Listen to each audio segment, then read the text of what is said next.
What's up, guys? Welcome back to the Saving Men's Lives Network. A couple days ago, I did a video about an executive at Porsche, a woman who gave birth in her apartment to a baby girl and then threw her out of the window down to the concrete below, taking her life. I discussed the case and the case details. I discussed what I think should happen to her, despite the fact that Germany does not have the penalty. They don't do that there, unfortunately, and they haven't in quite some time. And I was very clear as to what I think should happen to her, either legally or in the prison shower. But I caught some heat for my position in the form of a young lady by the name of Charlotte. And I wanted to address her comment because if she thought this way, it's a strong possibility there were others who thought this way as well. And I want to clear the air on this. So let's get into it. She says most men aren't protectors or providers. They expect women to figure out how to raise children and work full time, then are shocked when some women, knowing it's an impossible task to do both, exterminate their pregnancies. So let's stop there for a moment and break that part down. While it's true that there are men in this world who have not been fully equipped for the task of protection and provision in the classical sense, in the way our grandparents and great-grandparents would have recognized it, it is inherent within men from the earliest days of our youth to provide both of those things. It's a part of who we are, genetically encoded onto us. But yeah, as a member of the American black community, my mother did not toss me out a fucking window. And she worked full time for a great portion of my youth. Now, to be fair, I was one of the very few guys I hung with who had their dad in the house. My folks didn't split until after I had a high school diploma in my hand. So I understand that there's a lot of guys for whom that isn't their story. Statistically speaking, it's single mothers who produce the absolute worst product. In fact, they're the Department of Justice's favorite client and customer because the children they produce, the sons specifically, end up behind their bars in jails and prisons. Most of the school shooters were raised by a single mother. Let's not play games and pretend that they know what they're doing. Every now and then you get a Kevin Durant or an Allen Iverson, every blue goddamn moon. But trust me when I tell you, women doing it by themselves trying to raise men almost always ends in disaster. I saw it for myself growing up, especially in my community. But I tell you this, the way that all works out is there were people 100 years ago who made the decision that women should be a part of the workplace. They made the decision that having one half of the population untaxed was money sitting on the table that they couldn't get access to. Now, real quick segue. I am grateful to the women who quite literally had to enter the job force back in the 1930s and 40s because Adolf and his boys were running roughshod over Europe and the Empire of Japan was doing the exact same thing in Southeast Asia. With the men of fighting age over to try and combat Imperial Japan and the Third Reich, who's gonna build the bombs? Who's going to assemble the tanks, the jeeps, the airplanes? The women had to step into that role out of absolute necessity. Keyword being necessity. I applaud those women, and the entire free world is grateful to those women. But let's not pretend that the suffragettes of 100 years ago were the most popular women speaking on behalf of all women. No, they were a very loud, very boisterous minority of women because most women didn't want to vote because they understood that that right came with a responsibility. Men got to vote because it was men who would be called up to go and fight if it came down to that. Women didn't want to vote because they didn't want to get drafted. They understood this, and all of the writings from that era show this. Every right has a corresponding responsibility. Yeah, you have a right to free speech. What you don't have is a right to talk shit to people and think people won't knock your teeth out. Yes, you have a right to bear arms under the Second Amendment. What you don't have is a right to shoot in your neighbor's windows just because you think it's funny. Former Supreme Court Justice Oliver Wendell Holmes Jr. once said, "I've got the right to swing my fist all I want, but my right to swing my fist ends where the tip of your nose begins." Just because her life was going to be somewhat complicated by the birth of a child did not give her the right to toss her down to the ground below because she thought it might slow down her climb up the corporate ladder. This isn't men's fault. because two people laid down to make that baby. Where's her culpability in this? She continued, what this woman did was evil. Well, I'm glad we agree on that. So, if we can build common ground, let's start there. But somewhere there's an evil man who didn't care to be there through his child's gestation and left it all on her. The best thing men can do who hate A.B. Orson is stop abandoning your children and their mothers. Then they wouldn't need feminism to protect them. Okay, so okay. Now there are a lot of presumptions in that short space. So let's break them down piece by piece. An evil man who didn't care to be there through his child's gestation and left it all on her. Well, the article didn't mention anything at all about the father. We know very little about him, if anything. We don't know if she was dating this guy long term. We don't know if he was some guy she thought was cute and she just saw her opportunity and took it. We don't know if it was a drunken hookup after a night at the bar with her friends. We don't know anything.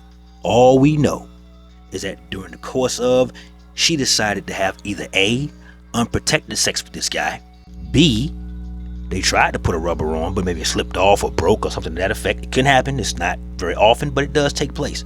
Or C, she told him it was okay. My thing is, and I don't know how it works in Germany, never been there, but I do know here in the States that while yes, there are some piece of crap guys who abandon their children, I have no patience for a man who would knowingly, keyword, knowingly, abandon his offspring to their own devices. I have no use and no space in my life for such a man. Such a man is the lowest of the low and deserves whatever comes to him. But I can tell you there's a whole lot of guys out there who had no idea they had a kid out there because the woman kept that information from them.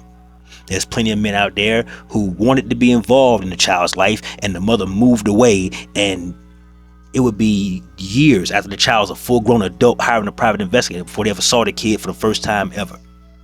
Or she left in the middle of the night because whatever reason.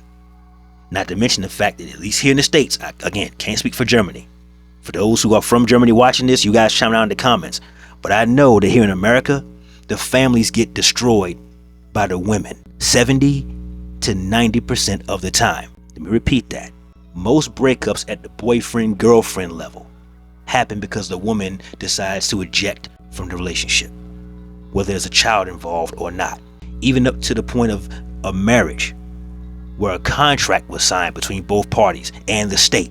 If you marry a woman who has a high school education, there's a 70 to 74% chance she's going to betray you with a divorce attorney. If she has a college degree of any level, from associates all the way to PhD or multiple degrees, there's a 90% chance she will destroy her own family for profit and the opportunity to chase thrills.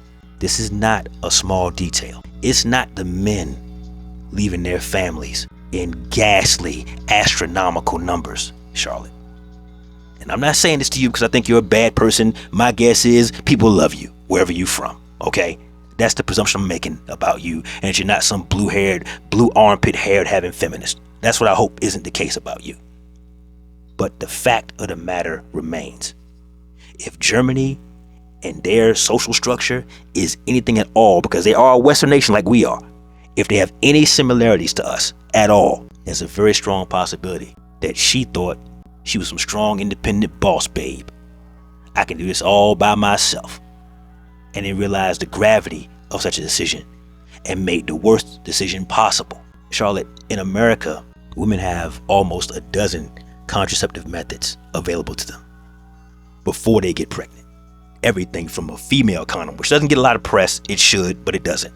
There's a female condom. There are diaphragms she can insert before the act goes down. There's spermicidal gels she can insert in herself.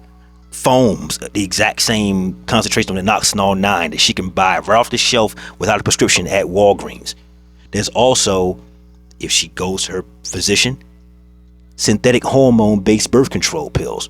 There's the IUD that lasts for years. They can implant into her arm. She can have her tubes tied if she really wants to.